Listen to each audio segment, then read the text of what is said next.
ಉತ್ತರ ಕನ್ನಡದಲ್ಲಿ ಮಧ್ಯರಾತ್ರಿ ಭಾರೀ ಅನಾಹುತವೊಂದು ಆಗಿಬಿಟ್ಟಿದೆ. ಕಾರವಾರ ಗೋವಾ ಸಂಪರ್ಕ ಸೇತುವೆ ಏಕಾಏಕಿ ಕುಸಿತ ಆಗಿದೆ. ಕಾರವಾರ ಮತ್ತು ಗೋವಾ ಸಂಪರ್ಕಿಸುವಂತಹ ಒಂದು ಸೇತುವೆ ಇದು ಮಧ್ಯರಾತ್ರಿ 1 ಗಂಟೆ ಸುಮಾರು ಕುಸಿತ ಆಗಿಬಿಟ್ಟಿದೆ. ಕೋಡಿಬಾಗ್ ಅಂತ ಹೇಳಿ ಇದು ಕೋಡಿಬಾಗ್ ಸೇತುವೆ. ಕೋಡಿಬಾಗ್ ಅನ್ನೋದು ಒಂದು ಊರಿನ ಹೆಸರು, ಅದನ್ನು ಇಟ್ಟಿದ್ದಾರೆ. ಕಾಳಿ ನದಿಗೆ ಅಡ್ಡಲಾಗಿ ಕಟ್ಟಿರುವಂತಹ ಸೇತುವೆ. ಸುಮಾರು 40 ವರ್ಷದ ಹಳೆ ಸೇತುವೆ ಇದು. ಚಾಲಕ ಸಮೇತ ಕಾಳಿ ನದಿಗೆ ಲಾರಿ ಬಿದ್ದಿದೆ. ಮೀನುಗಾರರ ನೆರವಿನಿಂದ ಚಾಲಕನನ್ನು ರಕ್ಷಣೆ ಮಾಡಿದ್ದಾರೆ ಖಾಕಿ. ಮತ್ತಷ್ಟು ವಾಹನಗಳು ನೀರಿಗೆ ಬಿದ್ದಿರುವ ಶಂಕೆ ಇದೆ. ಬಟ್ ಗೊತ್ತಿಲ್ಲ ಒಳಗಡೆ ಅಂದರೆ ನೀರೊಳಗಡೆ ಅವೆಲ್ಲ ವಾಹನಗಳು ಬಿದ್ದಿದ್ದಾವು ಅಂಥೇಳಿ ಶೋಧ ಕಾರ್ಯವನ್ನು ರಕ್ಷಣಾ ಸಿಬ್ಬಂದಿ ಮಾಡ್ತಾ ಇದ್ದಾರೆ. ತಮಿಳುನಾಡು ಮೂಲದ ಚಾಲಕ ಇವನು, ಅಂದರೆ ಆ ಗಾಡಿ ಕೂಡ ತಮಿಳುನಾಡಿನ ಪಾಸಿಂಗ್ ಅನ್ನೋದು ಕೂಡ ಗೊತ್ತಾಗ್ತಾ ಇದೆ. ಮುರುಗನ್ ಅಂತೇಳಿ ಚಾಲಕನ ಹೆಸರು. ಅಂದರೆ ಕಂಪ್ಲೀಟಾಗಿ ಮಳೆ ಬರ್ತಾ ಇದೆ. ಅದು ಮೊದಲೇ ಅಪಾಯದ ಮುನ್ಸೂಚನೆ ಇತ್ತು, ಆದರೆ ಯಾರೂ ಕೂಡ ಎಚ್ಚೆತ್ತುಕೊಂಡಿರಲಿಲ್ಲ. ಇಲ್ಲ ಇನ್ನೂ ಹಲವು ವರ್ಷಗಳ ಕಾಲ ಬಾಳಕೆ ಬರುತ್ತೆ ಅಂತ ಅಂದ್ಕೊಂಡಿದ್ರು. ಆದರೆ ನೋಡಿದರೆ ಮಧ್ಯರಾತ್ರಿ ಕುಸಿದು ಬಿಟ್ಟಿದೆ. ಬಟ್ ನದಿಯ ಒಳಗಡೆ ಎಷ್ಟು ಜನ ಬಿದ್ದಿದ್ದಾರೋ ಅಥವಾ ಎಷ್ಟು ವಾಹನಗಳು ಹೋಗಿದ್ದಾವು ಯಾರಿಗೂ ಗೊತ್ತಿಲ್ಲ. ಯಾಕಂದರೆ ಕಾಳಿ ನದಿ ಬೋರ್ಗರಿದು ಹರಿತಾ ಇದೆ. ಈಗ ಚಾಲಕ ಸಮೇತವಾಗಿ ಲಾರಿ ಬಿದ್ದುಬಿಟ್ಟಿದೆ. ನೋಡಿ, ಮೀನುಗಾರರು ಇದರಲ್ಲಿ ರಕ್ಷಣೆ ಮಾಡಿದ್ದಾರೆ.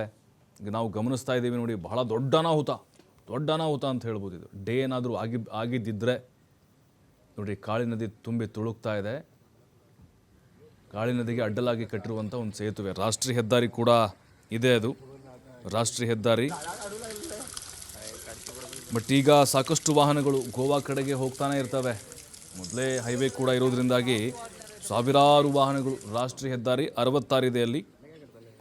ಆ ರಾಷ್ಟ್ರೀಯ ಹೆದ್ದಾರಿ ನಿರ್ಮಾಣ ಮಾಡುವಂಥ ಸಂದರ್ಭದಲ್ಲಿ ಒಂದು ಹೊಸ ಸೇತುವೆ ಕಟ್ಟಲಾಗಿತ್ತು. ಇನ್ನೊಂದು ಮಾರ್ಗಕ್ಕೆ ಹಳೆ ಸೇತುವೆಯನ್ನು ಬಳಸಲಾಗ್ತಾ ಇತ್ತು, ಅಂದರೆ ಈ ಸೇತುವೆ.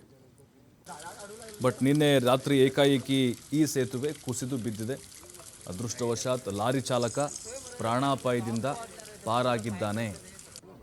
ನೋಡಿ, ಇತ್ತೀಚೆಗೆ ನಾವು ಬಿಹಾರ ನೋಡ್ತಾ ಇದ್ವಿ, ಸೇತುವೆಗಳು ಬೀಳೋದು.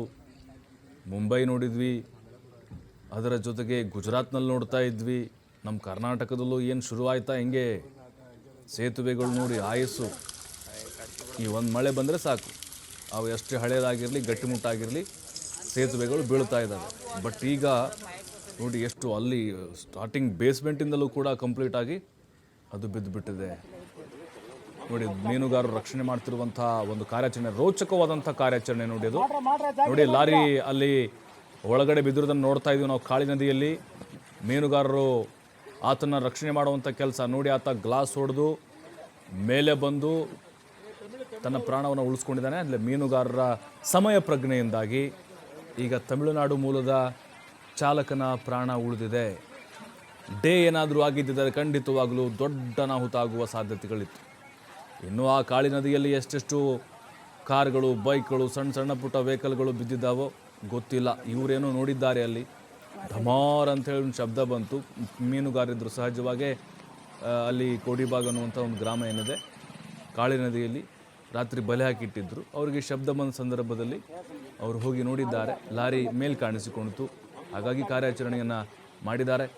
ಇನ್ನು ರಕ್ಷಣಾ ಕಾರ್ಯಾಚರಣೆ ಸ್ಥಳದಲ್ಲೇ ಮುಂದುವರೆದಿದೆ. ಬಟ್ ಒಂದು ಆತಂಕ ಅಂತ ಹೇಳಿದ್ರೆ, ಈಗ ಅಲ್ಲಿ ಪಕ್ಕದಲ್ಲೇ ಮತ್ತೊಂದು ಸೇತುವೆ ಇದೆ.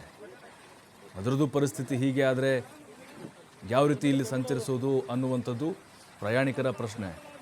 ಯಾಕಂತಂದರೆ ನಾರ್ಮಲ್ ಆಗಿರುವಂಥ ಒಂದು ಸೇತುವೆ ಅಲ್ಲ ಅದು. ಸೇತುವೆ ಖಾಲಿ ಇದ್ದಿದ್ದಿಲ್ಲ. ನ್ಯಾಷನಲ್ ಹೈವೇ 66 ಇದೆ ಅಲ್ಲಿ. ಮಹಾರಾಷ್ಟ್ರದಿಂದಲೂ ಕೂಡ ಗೋವಾಗೆ ಸಾಕಷ್ಟು ರೀತಿಯಾದಂಥ ವಾಹನಗಳು ಹೋಗ್ತಾ ಇರ್ತವೆ. ಅದರಲ್ಲೂ ಈ ಗೂಡ್ಸ್ ವೆಹಿಕಲ್ಗಳು ಜಾಸ್ತಿ.